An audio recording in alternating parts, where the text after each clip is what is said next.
প্রিয় শিক্ষার্থী বন্ধুরা, আসসালামু আলাইকুম। শাকিলস লার্নিং হাব ফেসবুক পেজ এবং ইউটিউব চ্যানেলের পক্ষ থেকে আজকের ক্লাসে তোমাদের সকলকে স্বাগত জানাচ্ছি। আমি মোহাম্মদ শাকিলউদ্দিন।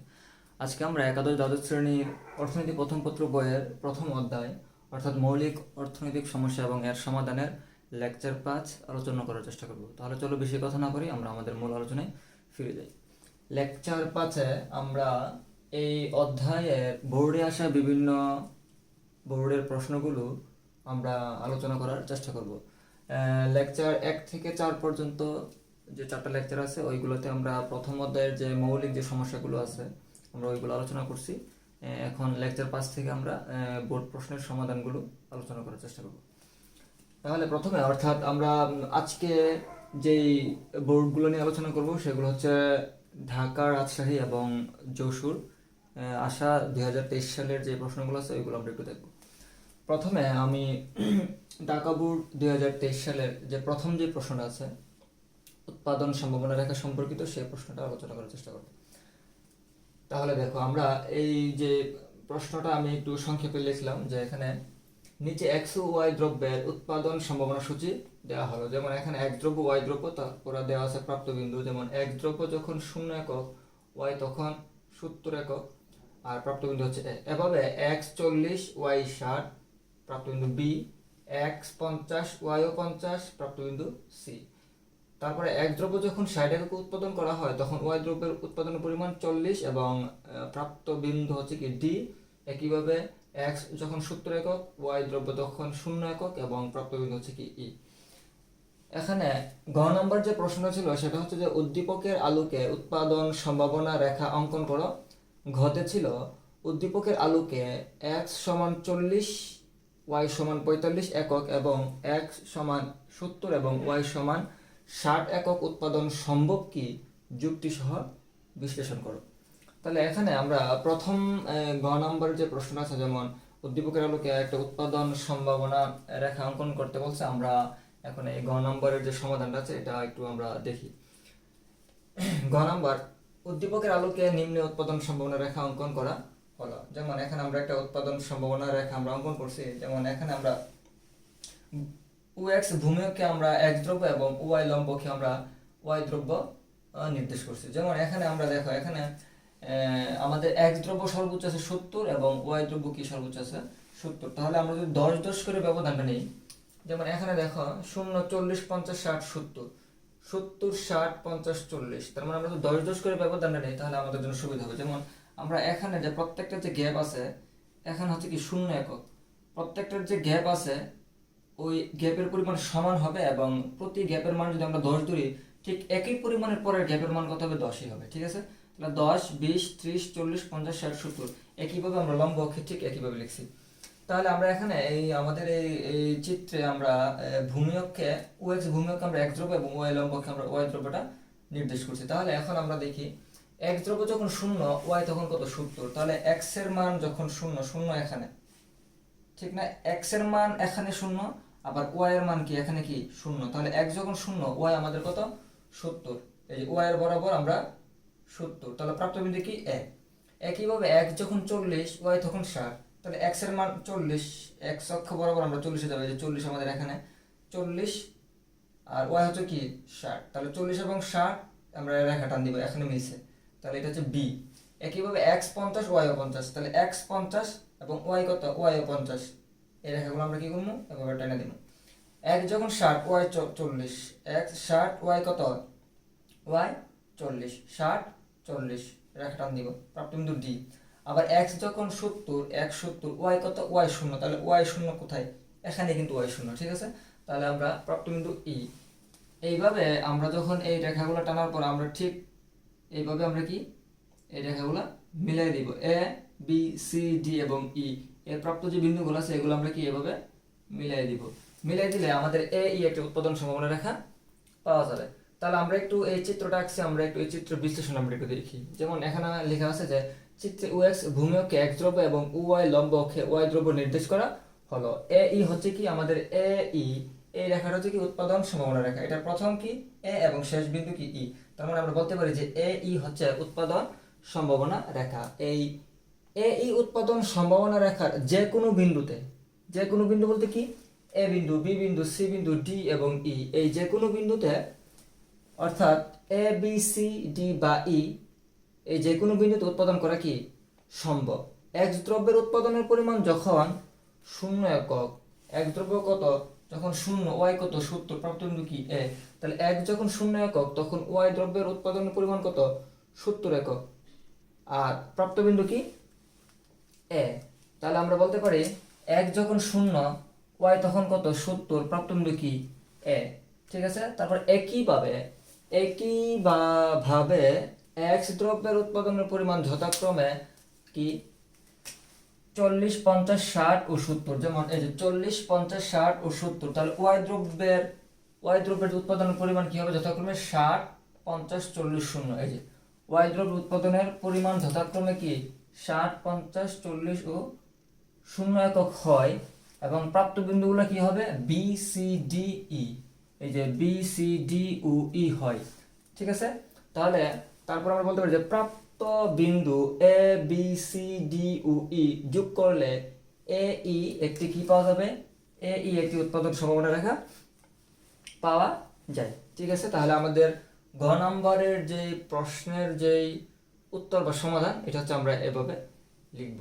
অর্থাৎ আমরা একটা উৎপাদন সম্ভাবনা রেখা, এখানে বলতে উদ্দীপকের আলোকে একটা উৎপাদন সম্ভাবনা রেখা আঁকার জন্য আমরা আঁকছি, আঁকার পর আমরা এটা এই চিত্রের মধ্যে কি নির্দেশ করে বা কি প্রকাশ করে সেটা আমরা কি একটু বিশ্লেষণের মধ্যে আমরা একটু বিস্তারিতভাবে লিখে দিলাম। ঠিক আছে, তারপরে আমাদের ঘ নাম্বার যে প্রশ্নটা আছে সেটা হচ্ছে উদ্দীপকের আলোকে এক্স যখন 40, ওয়াই 45 একক এবং এক্স 70 এবং ওয়াই কত 60 একক উৎপাদন সম্ভব কি যুক্তি সহ আমাদের বিশ্লেষণ করতে বলছে।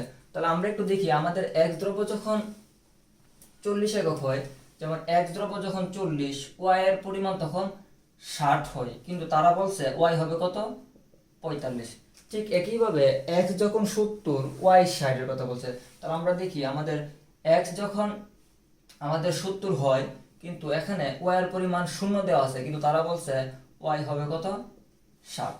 ঠিক আছে, ওয়াই হবে কত 60। আচ্ছা, আমরা একটু এখন এটা আমরা একটু যুক্তি সহ বিশ্লেষণ করব। তার আগে আমরা এটার চিত্রটা একটু আমরা আঁকবো। ঠিক একইভাবে আমরা গ নাম্বারে যে চিত্রটা আঁকছি, ঠিক একইভাবে আমরা ঘতেও কি একইভাবে আমরা চিত্রটা আগে আঁকবো, সেম চিত্র আঁকবো।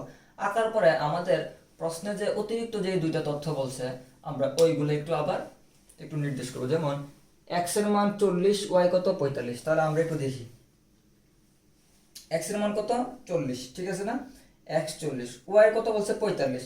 তাহলে আমরা ওয়াই মানে লম্ব অক্ষ দিকে আমরা 45 যাবো। যেমন আমরা 40 এবং 50 এর মাঝামাঝিতে কত আছে 45। তাহলে আমরা 45 দিয়া এই 40 রেখাটা, এই যে ভূমিঅক্ষে কত 40, এক্স এর মান 40 এবং ওয়াই এর মান কত 45, যখন আমরা রেখাটা টান দিছি তখন আমাদের এই যে এফ বিন্দুতে কি হয়েছে মিলিত হয়েছে, এফ বিন্দুতে মিলিত হয়েছে। তাহলে আচ্ছা, এই এফ বিন্দুটা তোমার কি নির্দেশ করতেছে, আমাদের যে এ ই যে উৎপাদন সম্ভাবনা রেখা আছে এটার ভিতরে কিন্তু চলে আসছে। কোথায় চলে আসছে, ভিতরে চলে আসছে। কখন ভিতরে আসছে, যখন এক্স এর মান 40 এবং ওয়াই এর মান কত 45। অর্থাৎ এক্স যখন 40 একক উৎপাদন করা হয় এবং ওয়াই যখন 45 একক উৎপাদন করা হয়, তখন আমরা দেখতেছি যে আমাদের উৎপাদন সম্ভাবনা রেখার ভিতরে কি চলে আসছে, আমাদের বিন্দুটা চলে আসছে। আচ্ছা, এটা একটা বিষয়। আরেকটা বিষয় হচ্ছে কি, আমাদের আবার বলছে এক্স এর মান যখন, অর্থাৎ এক্স যখন 70 একক উৎপাদন করা হয়, ওয়াই তখন উৎপাদন 60। ঠিক আছে, আচ্ছা আমরা একটু দেখি এক্স 70, ঠিক আছে, এক্স 70 এবং ওয়াই এর মান কত বলছে 60 বলছে। তাহলে ওয়াই বরাবর 60 আমরা রেখা টান দিব, এক্স কি 70। আমরা এখন এই যে রেখাটা বা বিন্দুটা পাইছি, এখন এটা তোমার কোথায় চলে গেছে, এটা চলে গেছে আমাদের উৎপাদন এই যে উৎপাদন সম্ভাবনা রেখা আছে এই রেখার বাহিরের বিন্দুতে চলে গেছে। তাহলে এই রেখাটাকে বা এই বিন্দুটাকে আমরা জি দ্বারা নির্দেশ করছি। কি দ্বারা নির্দেশ করছি, জি। এবং ভিতরে যেটা আছে এটা কি দ্বারা নির্দেশ করছি, এফ। ঠিক আছে, আচ্ছা এখন তাহলে আমরা একটু ব্যাখ্যা দিই। ব্যাখ্যা কি, আচ্ছা আমরা প্রথম দিকেই বলছিলাম যে আমাদের যে উৎপাদন যে সম্ভাবনা রেখা আছে, সেই উৎপাদন সম্ভাবনা রেখাটা হচ্ছে কি আমাদের সীমিত সম্পদ বা স্বল্প সম্পদের পরিমাণ নির্দেশ করে। আমাদের এই উৎপাদন সম্ভাবনা রেখার বাহিরের কোনো বিন্দুতে আমরা উৎপাদন করতে পারবো না, কেন পারবো না? কারণ আমাদের সম্পদ কি সীমিত। আবার ঠিক একইভাবে আমরা উৎপাদন সম্ভাবনা রেখার ভিতরের কোনো বিন্দুতে আমরা উৎপাদন করতে পারবো। যদি আমরা উৎপাদন করি তাহলে আমাদের সম্পদের কি হবে? সম্পদের পূর্ণাঙ্গ বা সঠিক ব্যবহারটা নিশ্চিত হবে না। যদি আমরা উৎপাদন সম্ভাবনা রেখার ভিতরের কোনো বিন্দুতে উৎপাদন করি তাহলে আমাদের সম্পদ কি থাকবে? অকেজু হয়ে থাকবে বা সম্পদের সঠিক ব্যবহার হবে না। সেই পরিপ্রেক্ষিতে আমাদের সমাজে কি বেকারত্ব দেখা দিবে। আচ্ছা, এখন এই বিষয়টা আমরা একটু চিত্রে আমরা একটু বিশ্লেষণ করি, ঠিক আছে? যেমন আমরা যদি একটু ব্যাখ্যা দিই, যেমন চিত্রে ওএক্স ভূমিকে এক দ্রব্য এবং ওয়াই লম্বকে আমরা ওয়াই দ্রব্য নির্দেশ করা হলো। এ ই হচ্ছে কি উৎপাদন সম্ভাবনা রেখা। এ ই উৎপাদন সম্ভাবনা রেখা সম্পদের সীমাবদ্ধতাকে নির্দেশ করে বা স্বল্পতাকে নির্দেশ করে, ঠিক আছে? এবং এই উৎপাদন সম্ভাবনা রেখার এ বি সি ডি বা ই যে কোনো বিন্দুতে কি উৎপাদন করা সম্ভব, ঠিক আছে? আচ্ছা, সম্পদের সীমাবদ্ধতার জন্য আমরা উৎপাদন সম্ভাবনা রেখার বাইরের কোনো বিন্দুতে আমরা কি উৎপাদন করতে পারবো না, তথা উৎপাদন অসম্ভব। অর্থাৎ আমাদের সম্পদ সীমিত, সেই সীমিত সম্পদের পরিপ্রেক্ষিতে আমাদের সম্পদ সীমিত, আমাদের সম্পদ সীমিত বিধায় আমরা এই উৎপাদন যে সম্ভাবনা রেখা আছে তার বাহিরের কোনো বিন্দুতে আমরা উৎপাদন করতে পারবো না। আচ্ছা, আবার সীমিত সম্পদের পূর্ণাঙ্গ ব্যবহার নিশ্চিত করে আমাদের অসীম অভাব পূরণের উদ্দেশ্যে কোনো যুক্তিশীল উৎপাদক এই উৎপাদন সম্ভাবনা রেখার ভিতরের কোনো বিন্দুতে কি করবে না? উৎপাদন করবে না। অর্থাৎ উৎপাদক যদি যুক্তিশীল হয় তাহলে সে কি করবে না? তার যে উৎপাদন সম্ভাবনা রেখা আছে সেই রেখার ভিতরের কোনো বিন্দুতে সে উৎপাদন করবে না। কেন করবে না? কারণ সে তো এই রেখার এই বিন্দুতে, মানে সে কি তার সম্পদ আছে এতটুকু, তার সম্পদ কতটুকু আছে? এতটুকু আছে। এখন সে যদি এফ বিন্দুতে উৎপাদন করে তাহলে তার এখানে যে সম্পদটা আছে, এখানে কি ধরো আমরা যদি এইরকম করি, অর্থাৎ এতটুকু সম্পদ কি তার অকেজু পড়ে যাচ্ছে বা অকেজু থাকতেছে, তাহলে কোনো যুক্তিশীল উৎপাদক সে কি করবে না? তার উৎপাদন সম্ভাবনা রেখার ভিতরের কোনো বিন্দুতে উৎপাদন করবে না। যদি করে তাহলে তার যে এই পরিমাণ সম্পদ কি অবিবৃত থাকতেছে, ঠিক আছে? আচ্ছা, যদি ভিতরের কোনো বিন্দুতে উৎপাদন করা হয় তাহলে সম্পদের অপচয় হবে এবং সমাজে কি দেখা দিবে? বেকারত্ব দেখা দিবে। অর্থাৎ জি বিন্দুতে আমরা কি করতে পারবো না? জি বিন্দু হলো উৎপাদন সম্ভাবনা রেখার বাইরের বিন্দু, যেখানে উৎপাদন করা কি অসম্ভব। এবং এফ বিন্দু কি? এফ বিন্দু হলো উৎপাদন সম্ভাবনা রেখার ভিতরের বিন্দু, যেখানে উৎপাদন করলে সম্পদের কি হবে? অপচয় নির্দেশ করে। তাই আমরা কি বলতে পারি? x সমান 40 এবং y সমান 45। x সমান 40 এবং y সমান 45 এটাকে আমরা f বিন্দু দ্বারা নির্দেশ করছি। কি বিন্দু দ্বারা? f বিন্দু দ্বারা। f বিন্দুতে উৎপাদন করবে না এবং x সমান কি? তারপর কি বলছিল? x সমান 70 এবং y সমান 60। x সমান 70 এবং y সমান 60 এটাকে আমরা কি দ্বারা নির্দেশ করছি? g দ্বারা।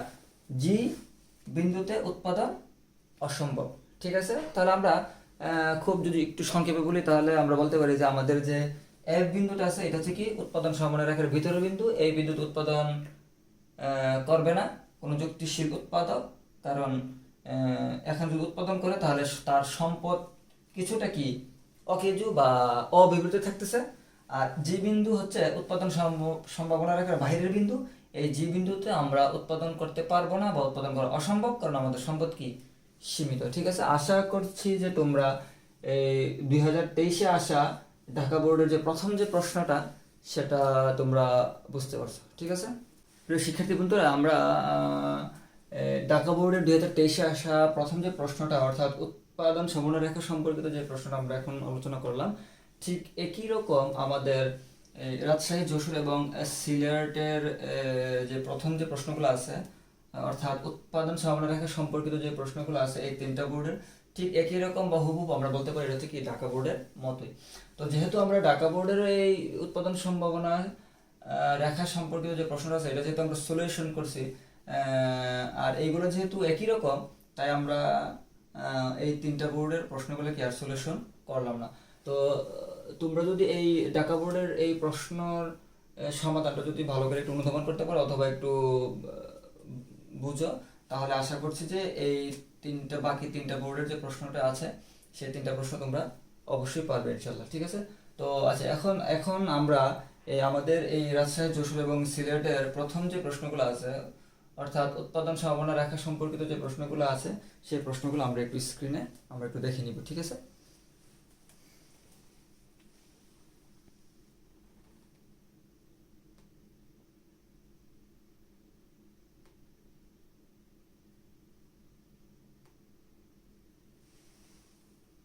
প্রিয় শিক্ষার্থী বন্ধুরা, এখন আমরা যে বিষয়টা দেখবো সেটা হচ্ছে ঢাকা বোর্ডে আসা 2023 সালের 2 নাম্বার যে প্রশ্নটা আছে সেটা আমরা একটু দেখি। তোমরা স্ক্রিনে দেখতে পাচ্ছ যে প্রশ্নটা হচ্ছে, এ এবং বি দুটি দেশ, এ দেশে অধিকাংশ সম্পদ ও উৎপাদনের উপকরণগুলোর উপর সরকারি মালিকানা বিরাজ করে এবং উৎপাদন বন্টন সহ গুরুত্বপূর্ণ সিদ্ধান্ত কেন্দ্রীয় কর্তৃপক্ষ গ্রহণ করে, ঠিক আছে।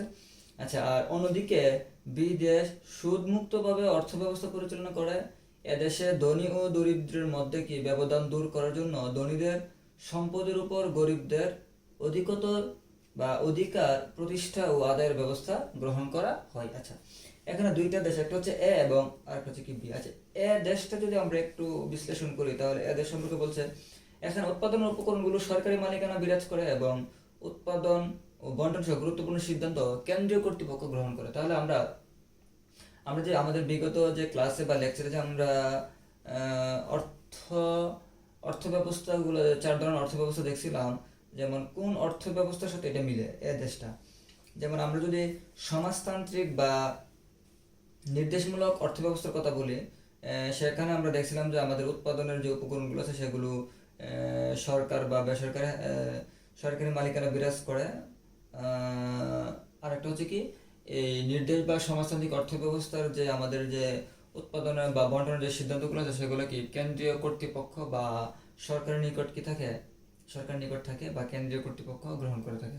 তাহলে আমরা খুব সহজে বলতে পারি যে আমাদের এ দেশের যে অর্থ ব্যবস্থাটা আছে সেটা হচ্ছে কি সমাজতান্ত্রিক বা নির্দেশমূলক অর্থ ব্যবস্থা। আচ্ছা, আর বি দেশের কথা যেটা বলছে সেটা হচ্ছে এখানে বলছে যে সুদমুক্তভাবে অর্থ ব্যবস্থা পরিচালিত হয় এবং ধনীদের সম্পদের উপর বা ধনী ও দরিদ্রদের মধ্যে ব্যবধান দূর করার জন্য ধনীদের সম্পদের উপর কি গরিবদের অধিকার কি থাকে প্রতিষ্ঠা ও আদায়ের ব্যবস্থা গ্রহণ করা হয়। তাহলে সুদমুক্ত অর্থ ব্যবস্থা পরিচালিত হয় কোন অর্থ ব্যবস্থায়? ইসলামিক বা ইসলামী অর্থ ব্যবস্থা আমরা বলতে পারি।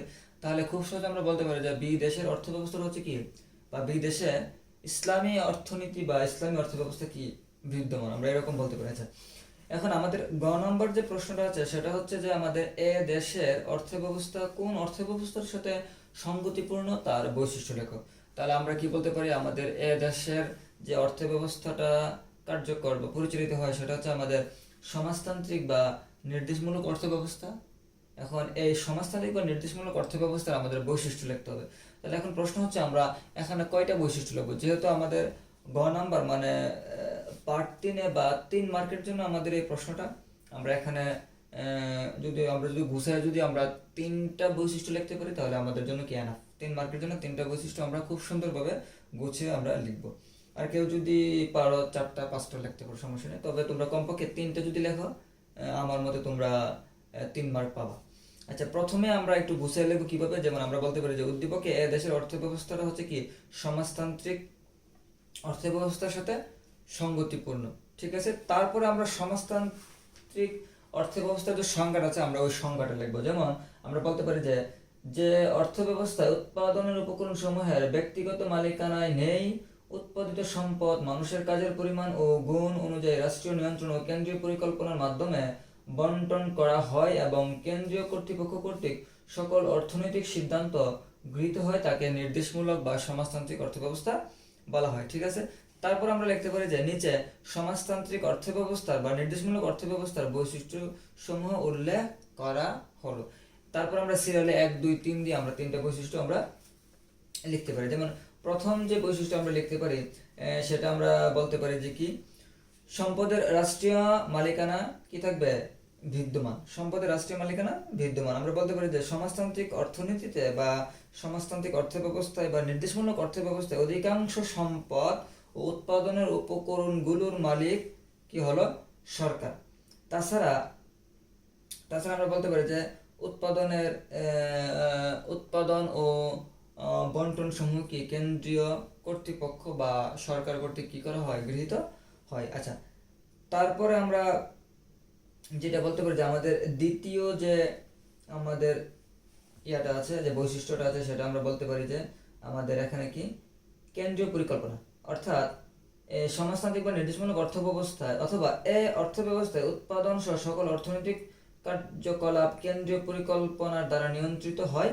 উৎপাদন, বন্টন ও উন্নয়নের সকল পরিকল্পনা জনগণের পক্ষ থেকে কেন্দ্রীয় পরিকল্পনা কর্তৃপক্ষই কি নির্ধারণ করে। আচ্ছা, তারপর 3 নাম্বার আমরা যেই বৈশিষ্ট্যটা বলতে পারি সেটা হচ্ছে কি আমরা বলতে পারি যে শ্রমিকদের স্বার্থ রক্ষা, অর্থাৎ এই অর্থব্যবস্থায় সুস্থ ও স্বাচ্ছন্দ্যপূর্ণ জীবন যাতে শ্রমিকরা ভোগ করতে পারে সেদিকে গুরুত্ব দেওয়া হয়। এজন্য দাম ব্যবস্থায় রাষ্ট্রীয় নিয়ন্ত্রণ থাকে, মজুরি রাষ্ট্র কর্তৃক নির্ধারিত হয়, নির্দেশমূলক অর্থব্যবস্থায় শ্রমিকদের স্বার্থকে অগ্রাধিকার দেওয়া হয়। আচ্ছা, 3টা বৈশিষ্ট্য এগুলো। তারপর আমরা আরেকটা বৈশিষ্ট্য আমরা কি বলতে পারি, যেমন 4 নম্বর বৈশিষ্ট্য যদি আমরা বলি যে অবাধ প্রতিযোগিতা অনুপস্থিত।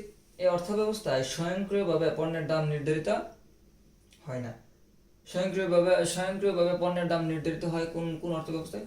ধনতান্ত্রিক অর্থব্যবস্থায়। ঠিক আছে। আচ্ছা, তারপর আমরা বলতে পারি যে কেন্দ্রীয় কর্তৃপক্ষ সকল পণ্যের দাম নির্ধারণ করে। উৎপাদিত দ্রব্যের ক্ষেত্রে কতটা মূল্য সংযোজন হয়েছে তার উপর দাম নির্ভর করে, তাই নির্দেশমূলক অর্থব্যবস্থায় অবাধ প্রতিযোগিতা অনুপস্থিত। ঠিক আছে, এভাবে আমরা 3টা বৈশিষ্ট্য লিখবো। তারপরে আমরা শেষ দিকে আমরা একটু গুছিয়ে লিখবো যে উদ্দীপক উল্লিখিত দেশে অধিকাংশ সম্পদ ও উৎপাদন উপকরণগুলোর উপর সরকারি মালিকানা বিরাজ করে এবং উৎপাদন, বন্টন সহ গুরুত্বপূর্ণ সিদ্ধান্ত কেন্দ্রীয় কর্তৃপক্ষ গ্রহণ করে, যা সমাজতান্ত্রিক অর্থব্যবস্থার বৈশিষ্ট্য কি করে নির্দেশ করে। ঠিক আছে, আমরা যদি এরকম ভাবে গুছিয়ে লিখতে পারি তাহলে আমরা 3-এ অবশ্যই 3 পাবো। তারপর আমরা ঘ নাম্বার যে প্রশ্নটা আছে সেটা হচ্ছে উদ্দীপকের আলোকে দেশ দুটির অর্থব্যবস্থার মধ্যে তুলনামূলক আলোচনা করো। তার মানে উদ্দীপকে আমরা দেখলাম যে 2টা দেশ, একটা হচ্ছে এ দেশ, একটা হচ্ছে বি দেশ। এ দেশ আমরা দেখছি যে এটা হচ্ছে কি, এ দেশে হচ্ছে আমাদের সমাজতান্ত্রিক বা নির্দেশমূলক অর্থব্যবস্থা বিদ্যমান এবং বি দেশে হচ্ছে কি আমাদের ইসলামী অর্থব্যবস্থা বিদ্যমান। অর্থাৎ এখানে আমাদের সমাজতান্ত্রিক এবং ইসলামী অর্থব্যবস্থার মধ্যে কি আমাদের পার্থক্যটা লিখতে হবে। তাহলে আমরা কিভাবে লিখবো, আমরা একটু গুছিয়ে লিখবো। যে আমরা বলতে পারি যে এরকম যে উদ্দীপকে উল্লিখিত এ দেশের অর্থব্যবস্থা হচ্ছে কি সমাজতান্ত্রিক বা নির্দেশমূলক অর্থব্যবস্থা, আর বি দেশের অর্থব্যবস্থা হলো কি ইসলামী অর্থব্যবস্থা। নিচে নির্দেশমূলক অর্থব্যবস্থার সাথে ইসলামী অর্থব্যবস্থার পার্থক্য বিশ্লেষণ করা হলো। অর্থাৎ আমরা দুইটা দেশের অর্থব্যবস্থার যে পার্থক্য আছে অথবা দুইটা অর্থব্যবস্থার যে পার্থক্য আছে আমরা এখানে কয়েকটা পার্থক্য লিখবো। এখন এটা ঘ নাম্বার আসছে 4 মার্কের জন্য। আমরা এখানে কমপক্ষে 4টা পার্থক্য যদি আমরা লিখতে পারি গুছায় তাহলে আমরা 4-এ অবশ্যই 4 পাবো। ঠিক আছে। আচ্ছা, প্রথম যেই পার্থক্যটা আমরা লিখতে পারি সেটা হচ্ছে আমরা যদি সুদ সম্পর্কে যদি পার্থক্য লিখি, যে আমরা বলতে পারি যে ইসলামী অর্থব্যবস্থায় সুদ কি সম্পূর্ণ নিষিদ্ধ। তারপর আমরা নির্দেশমূলক অর্থব্যবস্থা সম্পর্কে আমরা কি লিখতে পারি, যে আমরা লিখতে পারি যে সমাজতান্ত্রিক বা নির্দেশমূলক অর্থব্যবস্থায় সুদ প্রদান ও গ্রহণ সম্পূর্ণ কি বৈধ, বা ওইখানে কি সুদ গ্রহণ এবং সুদ প্রদান করা কি ওইখানে কোনো বাধা বা বিধিনিষেধ বা অমান্য করে নাই। ঠিক আছে। আচ্ছা, তারপরে দ্বিতীয় যে পার্থক্যটা আমরা লিখতে পারি উভয় অর্থব্যবস্থার ক্ষেত্রে, ওইটা আমরা বলতে পারি যে সম্পদের মালিকানার ক্ষেত্রে। ঠিক আছে, সম্পদের মালিকানা। তাহলে আমরা ইসলামী অর্থব্যবস্থায় আমরা সম্পদের মালিকানার ক্ষেত্রে আমরা কি বলতে পারি, যেমন এই অর্থনীতিতে বিশ্বাস হলো কি পৃথিবীর সকল প্রকার সম্পদের উপর কি নিরঙ্কুশ মালিকানা একমাত্র কে, মহান আল্লাহ তাআলা। অর্থাৎ আকাশ ও জমিনে যা কিছু আছে তার মালিক হলেন একমাত্র আল্লাহ তাআলা। কিন্তু আমাদের সমাজতান্ত্রিক বা নির্দেশমূলক অর্থব্যবস্থা সম্পদের মালিকানা সম্পর্কে কি বলছে, যে সম্পদের মালিকানা বা উৎপাদনের যে উপকরণগুলো আছে এগুলো কি থাকবে, আমাদের কেন্দ্রীয় কর্তৃপক্ষ তথা সরকারের নিকট কি থাকে। ঠিক আছে।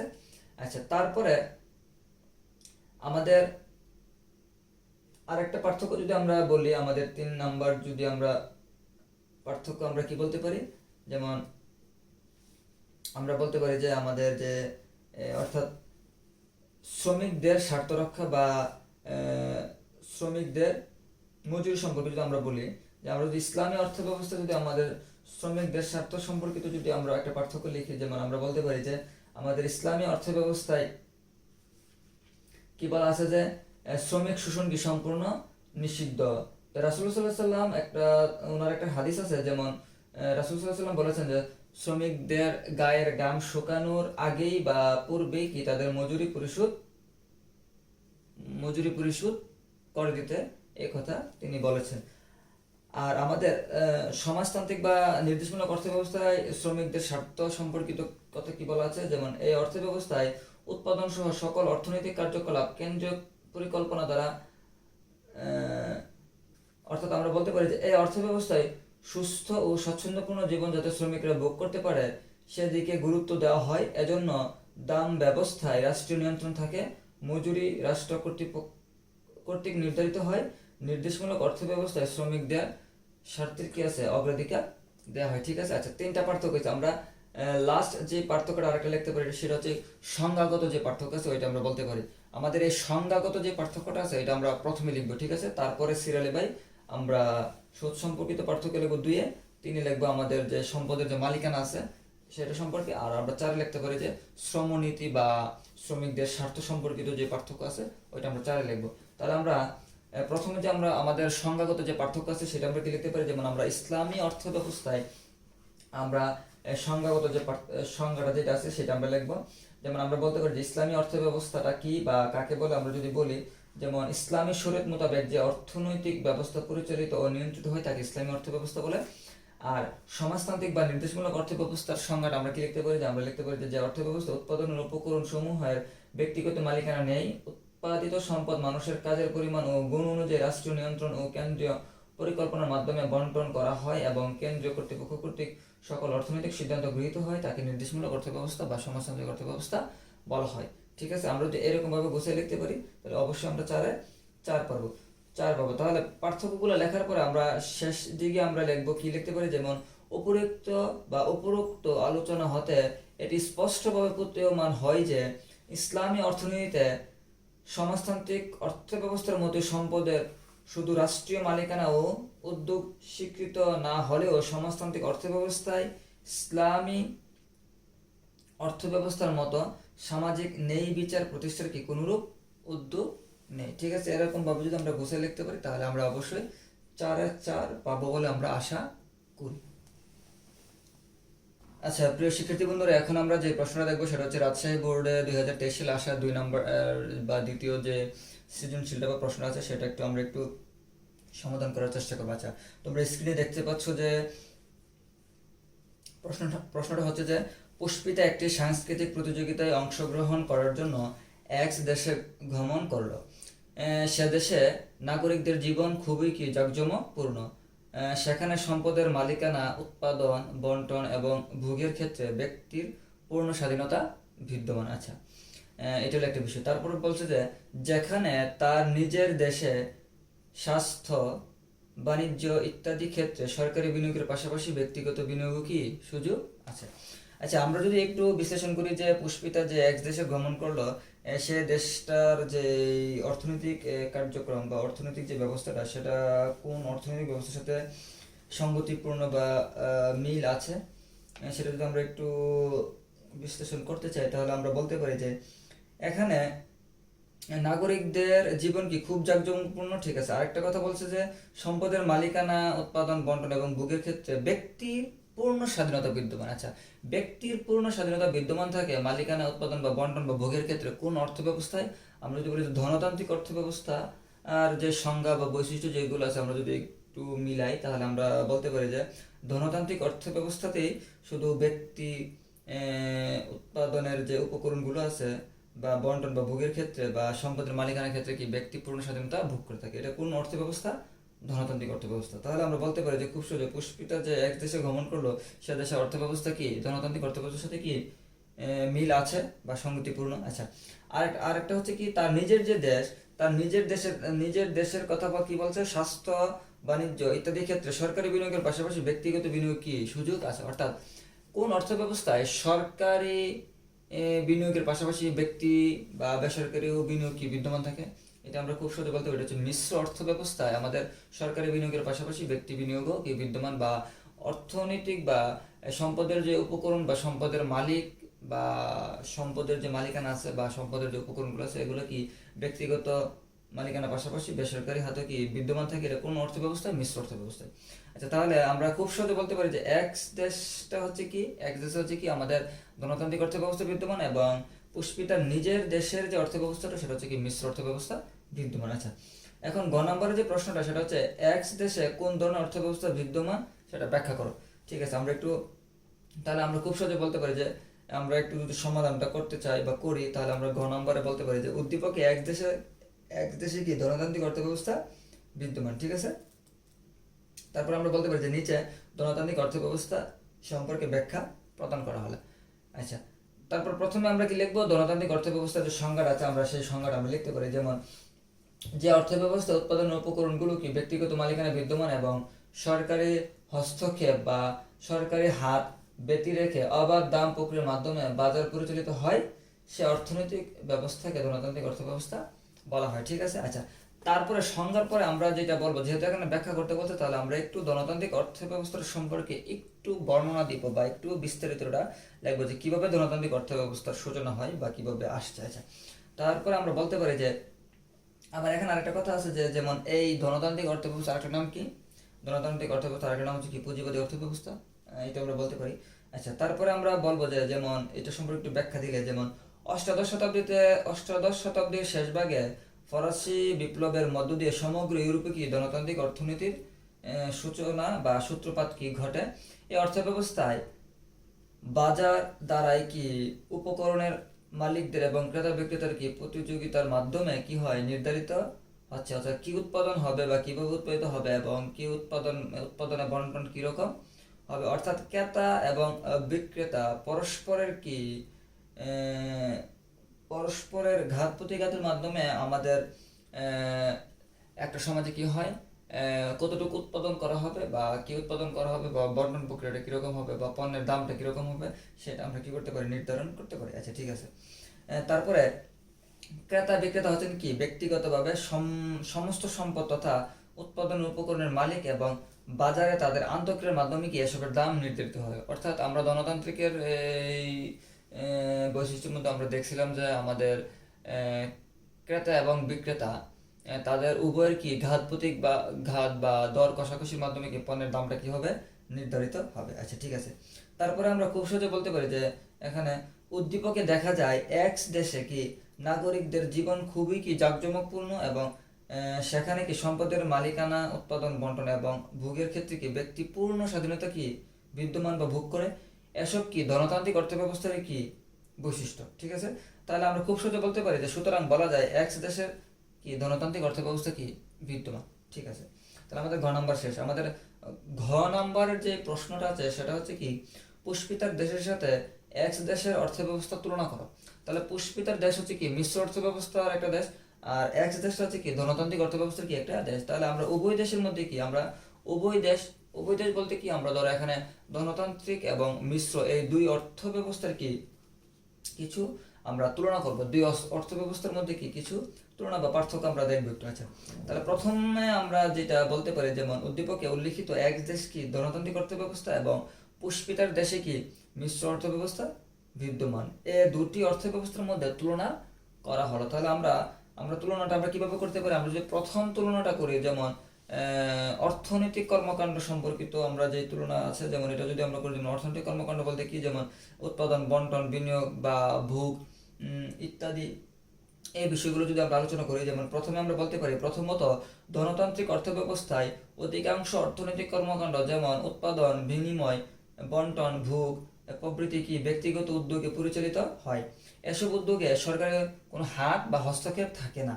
অন্যদিকে মিশ্র অর্থ ব্যবস্থায় কি উৎপাদন ব্যবসা বাণিজ্য বন্টন ও ভোগ অধিকাংশ অর্থনৈতিক কার্যাবলী কি ব্যক্তিগত উদ্যোগে সংগঠিত ও পরিচালিত হয়। ঠিক আছে, তার মানে সরকারি হস্তক্ষেপের পাশাপাশি কি ব্যক্তিগত উদ্যোগে কি এগুলা হয়ে থাকে। আচ্ছা, দ্বিতীয় যে তুলনাটা আমরা করতে পারি, যেমন সম্পদের মালিকানা সম্পর্কিত যদি আমরা তুলনা করি, যেমন ধনতান্ত্রিক অর্থ ব্যবস্থায় সমাজের অধিকাংশ সম্পদ বা উৎপাদনের উপকরণগুলো কি ব্যক্তিগত মালিকানায় থাকে বা বেসরকারি হাতে থাকে, আর ব্যক্তি এগুলো হস্তান্তর ও ভোগ করে থাকে, ঠিক আছে। আর অপরদিকে আমরা মিশ্র অর্থ ব্যবস্থা আমরা কি বলতে পারি, ব্যক্তি তার স্থাবর ও অস্থাবর সম্পত্তি অবাধে ভোগ ও ক্রয় বিক্রয় করতে পারে। পাশাপাশি পণ্য, দ্রব্য ও সেবা উৎপাদনকারী প্রতিষ্ঠানসমূহকে সরকার পরিচালনা করে থাকে। অর্থাৎ এখানে সম্পদের যে মালিকানা এগুলা আমাদের দুইটা হাতে থাকে, একটা হচ্ছে কি সরকার আর একটা হচ্ছে কি ব্যক্তিগত পর্যায়ে থাকে। আচ্ছা, ঠিক আছে। তারপর আমরা তৃতীয় যে তুলনাটা করতে পারি বা 3 নম্বর যে তুলনাটা করতে পারি সেটা হচ্ছে আমরা যদি একটু মুনাফা সম্পর্কিত তুলনা করি, যেমন আমরা বলতে পারি যে তৃতীয়ত বা তিনি আমরা কি বলতে পারি, ধনতন্ত্রে বা ধনতান্ত্রিক অর্থ ব্যবস্থায় উৎপাদক সর্বোচ্চ মুনাফা অর্জনের জন্য কি উৎপাদন করে থাকে। অর্থাৎ ধনতান্ত্রিক অর্থ ব্যবস্থার একটা বৈশিষ্ট্য কি হচ্ছে, আমাদের উৎপাদকরা কি করবে, সর্বোচ্চ পরিমাণে মুনাফা তারা কি করবে, উৎপাদন করবে। সমাজে বা ক্রেতাদের চাহিদা মাফিক পণ্যগুলো উৎপাদনের মাধ্যমে তারা সর্বোচ্চ পরিমাণ উৎপাদন করবে। তারপর আমরা কি বলতে পারি, যেমন অপরপক্ষে মিশ্র অর্থ ব্যবস্থায় বেসরকারি খাতে কি থাকে, আমাদের অর্থনৈতিক কার্যক্রম পরিচালনা করার মাধ্যমে মুনাফাটা তারা কি করতে পারে, অর্জন করা সম্ভব হয়, ঠিক আছে।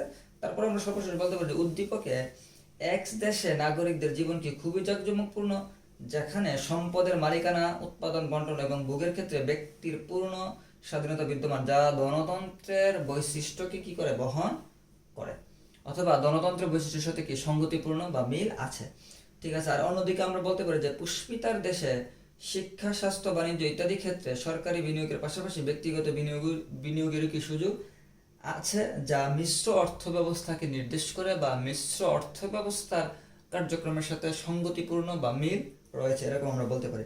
সুতরাং সর্বশেষ আমরা বলতে পারি যে সুতরাং বলা যায় মিশ্র অর্থ ব্যবস্থার সাথে গণতন্ত্রের কি মৌলিক পার্থক্য কি রয়েছে, ঠিক আছে। প্রিয় শিক্ষার্থী বন্ধুরা, এখন আমরা যে প্রশ্নটা দেখবো সেটা হচ্ছে আমাদের যশোর বোর্ডে 2023 সালে আসা 2 নম্বর যে প্রশ্নটা আছে বা দ্বিতীয় যে প্রশ্নটা আছে সেটা আমরা দেখব। যেমন তোমরা স্ক্রিনে দেখতে পাচ্ছ যে উদ্দীপকটা, এখানে লেখা আছে যে লামিয়া এবং ফারিয়া দুটি ভিন্ন দেশে বাস করে। লামিয়ার দেশে কেন্দ্রীয়ভাবেই অর্থনৈতিক কর্মকাণ্ড পরিচালিত হয়, কিন্তু ফারিয়ার দেশে কেন্দ্রীয় পরিকল্পনার পাশাপাশি বেসরকারি উদ্যোগও কি লক্ষ্য করা যায়।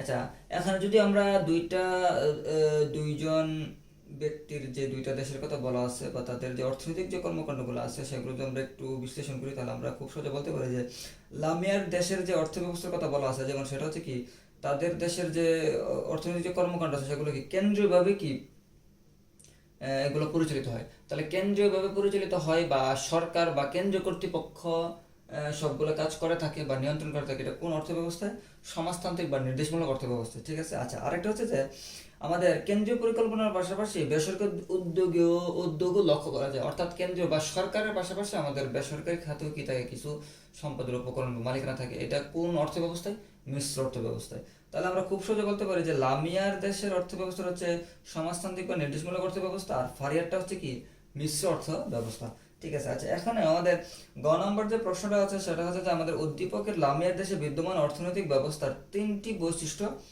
ব্যাখ্যা করে। তাহলে উদ্দীপকে লামিয়ার যে দেশের অর্থ ব্যবস্থাটা সেটা হচ্ছে কি নির্দেশমূলক বা সমাজতান্ত্রিক অর্থ ব্যবস্থা। আমাদের সেই নির্দেশমূলক বা সমাজতান্ত্রিক অর্থ ব্যবস্থার 3টা বৈশিষ্ট্য আমাদের লিখতে হবে। তাহলে ঠিক আমরা একই রকম প্রশ্নের উত্তর আমরা ইতিপূর্বে আমরা করেছি, সেটা হচ্ছে আমাদের ঢাকা বোর্ড 2023-এর 2 নম্বর যে প্রশ্নটা আছে সেটা, যে নম্বর যে সলিউশন, ঠিক এখানে যশোর বোর্ডের 23-এর নম্বর সলিউশন ঠিক হুবহু একই রকম আমরা বলতে পারি, ঠিক আছে। আচ্ছা, তাহলে এর জন্য আমরা যেহেতু পূর্বে আমরা আলোচনা করেছি, এজন্য এখানে আমরা এই নম্বর প্রশ্নের উত্তরটা আমরা আর আলোচনা করলাম না। আমরা একটু নম্বর যে প্রশ্নটা আছে সেটা হচ্ছে কি, যেমন উদ্দীপকে ফারিয়ার দেশের সাথে বাংলাদেশের অর্থ ব্যবস্থার কোনো অমিল থাকলে তা আলোচনা কর, ঠিক আছে। আচ্ছা, খুব গুরুত্বপূর্ণ একটা প্রশ্ন। তাহলে আমরা বলতে পারি যে ফারিয়ার দেশের যে আমাদের ফারিয়ার দেশে কোন ধরনের অর্থ ব্যবস্থা বিদ্যমান, সেটা হচ্ছে মিশ্র অর্থ ব্যবস্থা।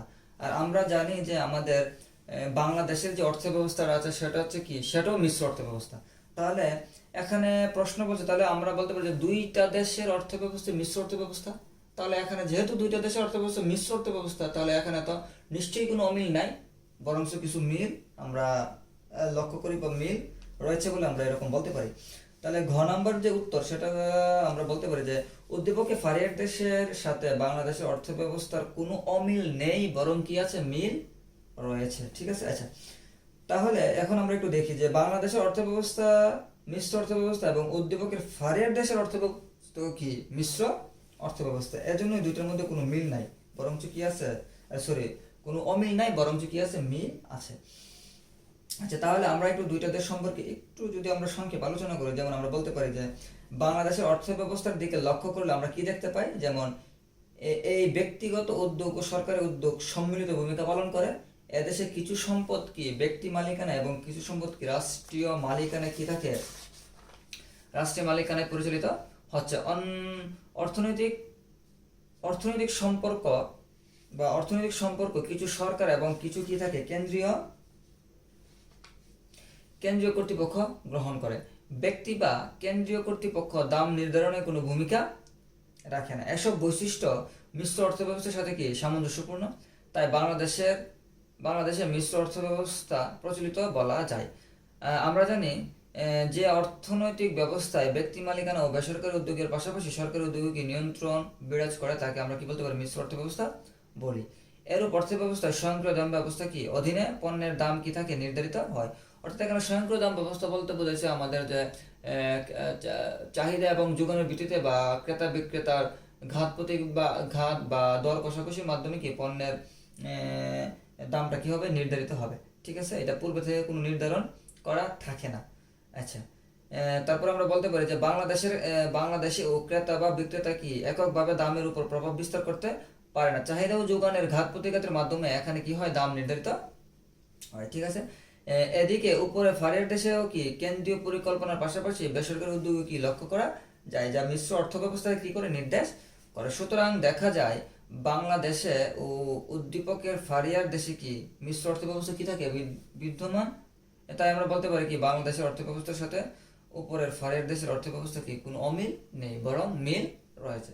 ঠিক আছে, ওকে। আচ্ছা, প্রিয় শিক্ষার্থী বন্ধুরা, আমরা আমাদের আজকের লেকচার পাস আমরা এখানে শেষ করতে চাচ্ছি। তো তোমরা আশা করছি আমরা আজকে লেকচার পাসে যে আলোচনাগুলো করা হয়েছে তোমরা বুঝতে পারছো। যদি কারো কোনো সমস্যা থাকে বা বুঝতে যদি কোনো অসুবিধা হয় তাহলে তোমরা অবশ্যই কমেন্টস করবে, আমি উত্তর দেওয়ার চেষ্টা করবো। ঠিক আছে, আচ্ছা। আর যদি আমার এই ক্লাসগুলো যদি তোমাদের ভালো লেগে থাকে তাহলে তোমরা এগুলা কি করবে, তোমাদের বন্ধু বান্ধব যারা আছে তাদের কাছে শেয়ার করবে, তাদেরকেও দেখার সুযোগ করে দিবে।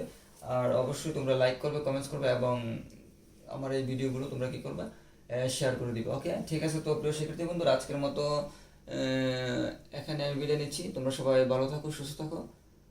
আসসালামু আলাইকুম ওয়া রাহমাতুল্লাহি ওয়া বারাকাতুহু।